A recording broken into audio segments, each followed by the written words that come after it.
Jubilé chapitre 5 et 6. Jubilé chapitre 5.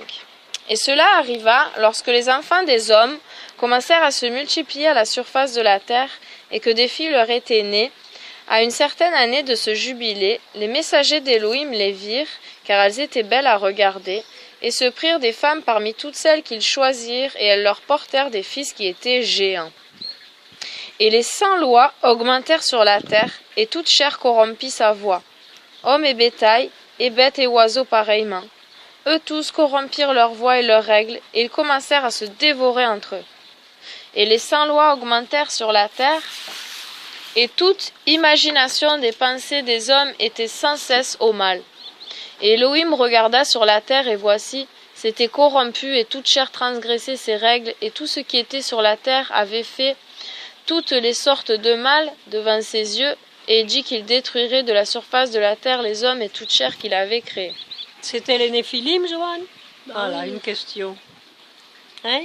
Comme il parle des géants, c'était bien ça. On en parlera après, maman. Ah d'accord, ça va. Mais Noah trouva grâce devant les yeux du Père Céleste, mais contre les messagers qu'il avait envoyés sur la terre, il était extrêmement en colère, et il donna ordre de leur soustraire toute autorité, et nous instruisit de les attacher dans les abîmes de la terre. Et voici, ils sont attachés en plein centre et sont gardés séparés. Et un commandement sortit devant sa face contre leur fils pour qu'il soit frappé par une épée et soit retiré de dessous le ciel. Et il envoya son épée au milieu d'eux, afin que chacun tue son semblable. Et ils commencèrent à tous se tuer jusqu'à ce qu'ils tombent par l'épée et soient tous détruits de la terre. Et leurs pères furent témoins de leur destruction, et après cela ils furent attachés pour toujours dans les abîmes de la terre jusqu'au jour de la grande condamnation, lorsque le jugement sera exécuté sur tous ceux qui ont corrompu leur voix et leurs travaux devant le Père Céleste. Et il détruisit toutes leurs traces, et il ne resta pas un seul d'entre eux qu'il n'avait entièrement jugé suivant sa cruauté.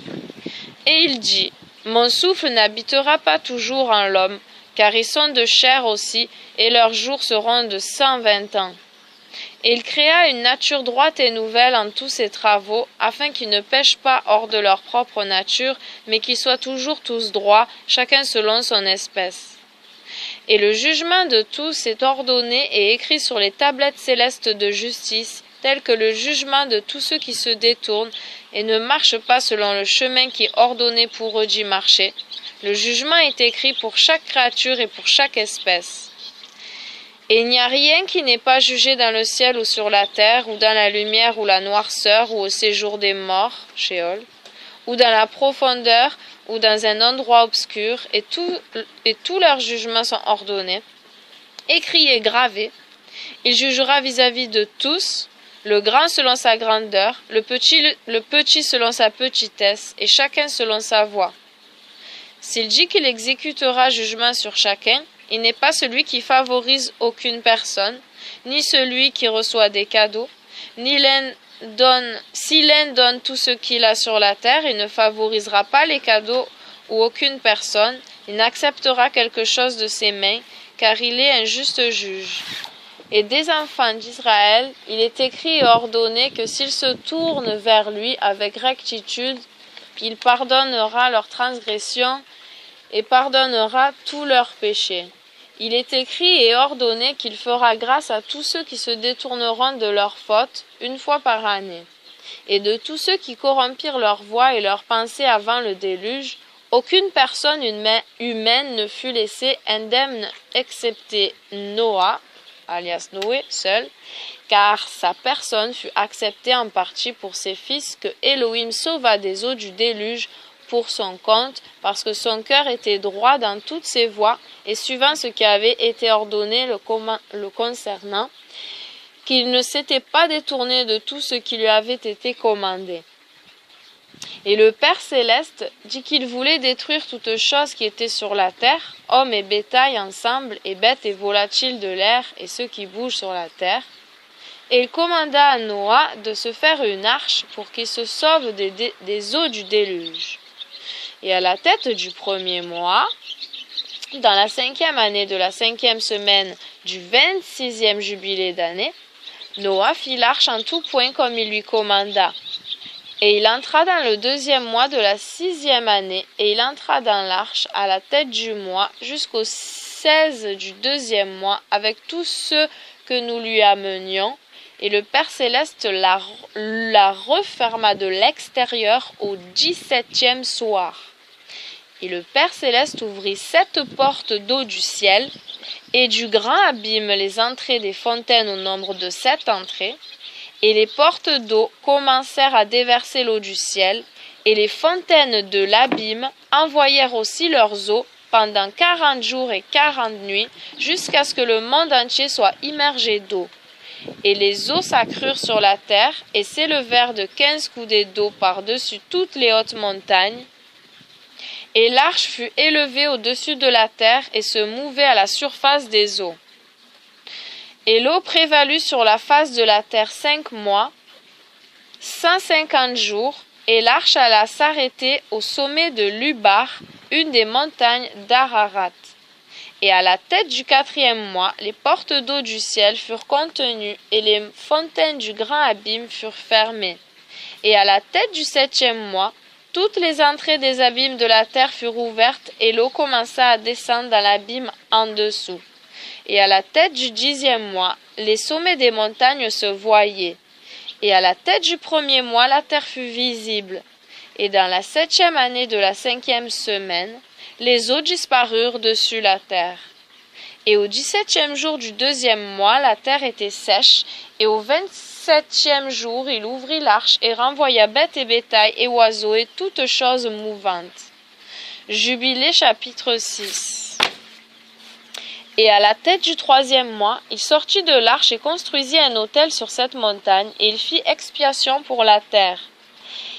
Il prit un petit et fit expiation par son sang pour toute la faute terrestre, car toute chose qui y était fut détruite, sauf ceux qui étaient dans l'arche avec Noah.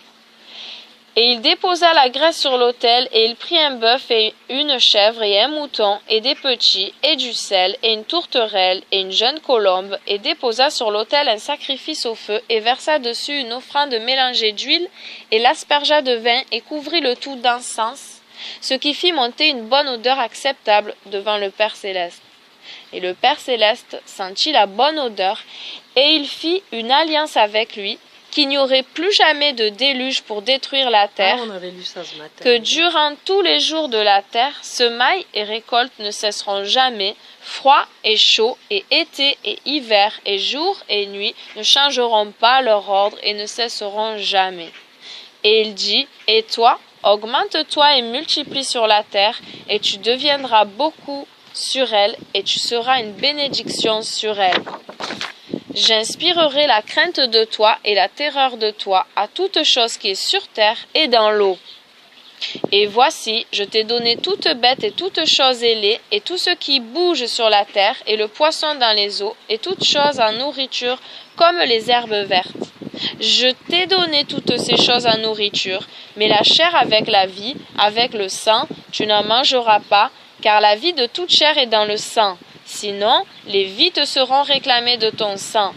De la main de tout homme, de la main de toute bête, je réclamerai le sang de l'homme.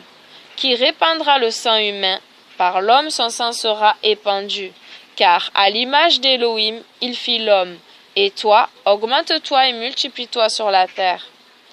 Et dans ce mois, Noah et ses fils jurèrent qu'ils ne mangeraient aucun sang qui soit de toute chair, et il fit une alliance devant le Père Céleste Élohim à jamais pour toutes les générations de la terre.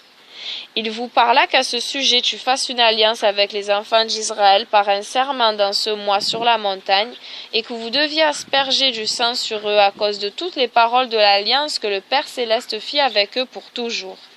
Et ce témoignage est écrit te concernant, que tu dois observer cela en permanence, qu'en aucun jour tu ne manges aucun sang de bête ou d'oiseau ou bétail durant tous tes jours sur la terre.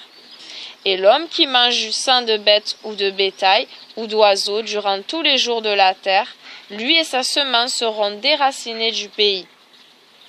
Et ordonne aux enfants d'Israël de ne pas manger de sang, afin que leur nom et leur semence puissent être devant le Père Céleste, notre Elohim, en permanence.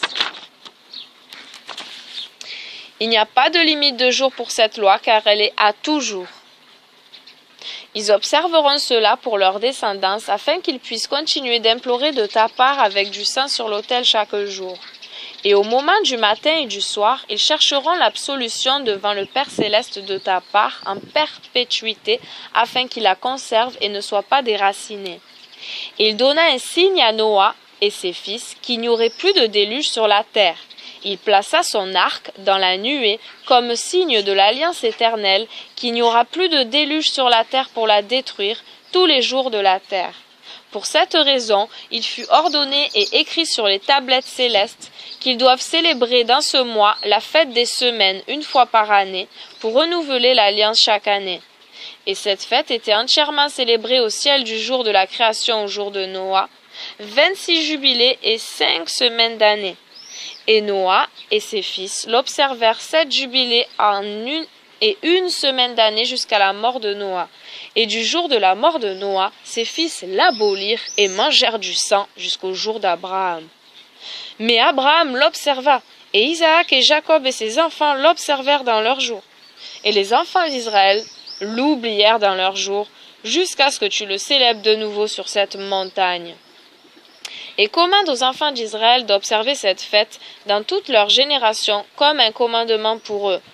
Une fois par année dans ce mois, ils célébreront la fête, car c'est la fête des semaines et la fête des premiers fruits. Cette fête est double et d'une double nature, comme il est écrit et gravé à ce sujet.